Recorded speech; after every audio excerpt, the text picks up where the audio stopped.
Ayıpsiz diye qayta takrorlanayotgan blogerning ham ba'zi bir sirlari fosh bo'lmoqda. Chiqarishim bu. Chiqaringlar, davay, challenge qilinglar.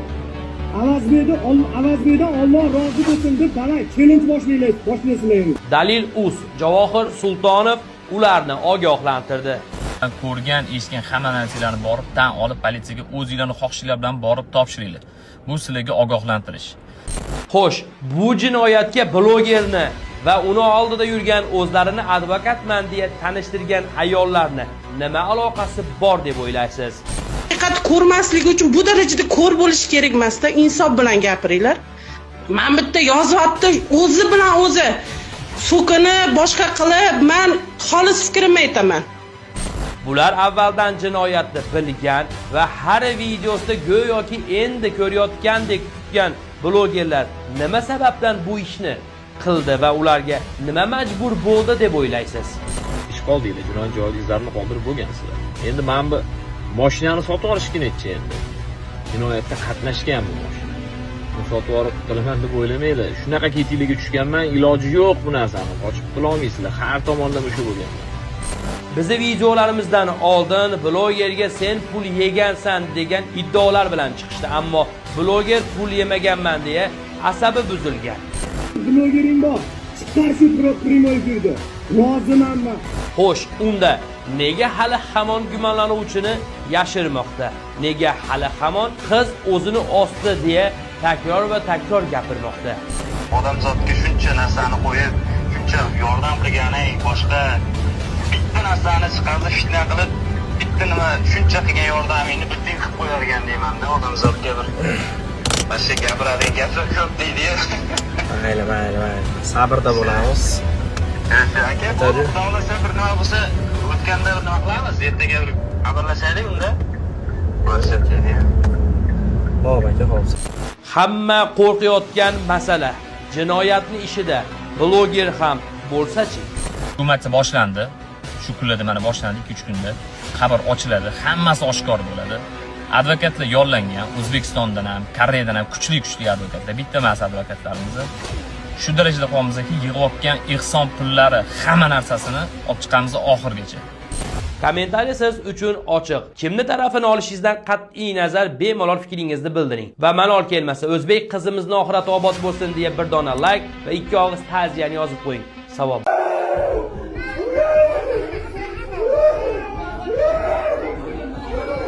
Nega Koreyada o'ldirilgan Nozima haqida xabarlar kamaymoqda? Nozimaning ishi yopti bo'lib ketgani va hozirgi kunga kelib ham yopti bo'lishga harakat bo'layotganini sizlarga bitta dalil bilan tushuntirib beraman. Nega Nozimani tarafini olib chiqqanlarni Instagramlari birin-ketin blok qilmoqda? Nozimaning O'zbekistonga olib kelingan telefoni ochildi. Nozimani o'limida yordam bergan Avazbek nega video qilmay qo'ydi? Shantajlar qilib, u qilib, bu qilib 3 million pulini olib qo'yapti. Rostdan ham Koreyada Nozimani o'limida gumonlanayotgan Sherzod qamoqdami? Sherzod qamaldi. Sirojdan qamaldi.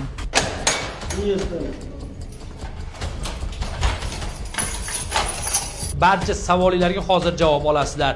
Faqat sizlardan yagona iltimosim, siz Nozimani o'limida kimni gumon qilmoqdasiz? Sizningcha u rostdan ham o'zini o'ldirganmi?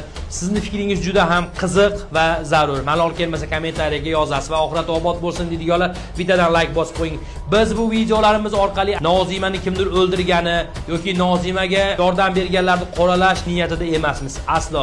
Nozima bir o'zbek qizidir va o'zbek qizi bunday sirli o'lganini muhokama qilib ommaga olib chiqmoqdamiz. Koreyada bo'la turib, Koreyada ishlayotgan o'zbek qizlarimiz ham Nozimani yomonlab, kim nima desa o'sha tarafga ketmoqda.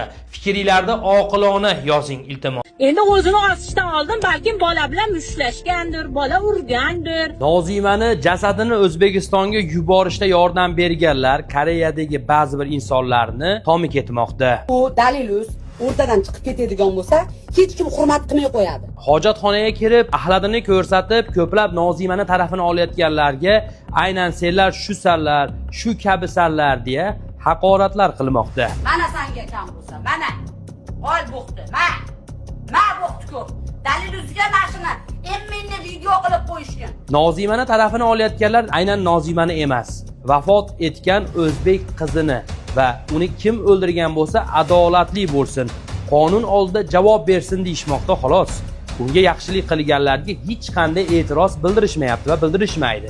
Nozimaning O'zbekistonga olib kelingan telefoni ochildi va uning Instagram akkaunti ham qayta tiklandi. O'lganini bila turib, ko'ra turib, cho'miltirib, yaxshilik qilib turib minnat qilayotganlar albatta va albatta Alloh qahriga uchrashini juda yaxshi bilamiz. Va ikkida bir biz yaxshilik qildik.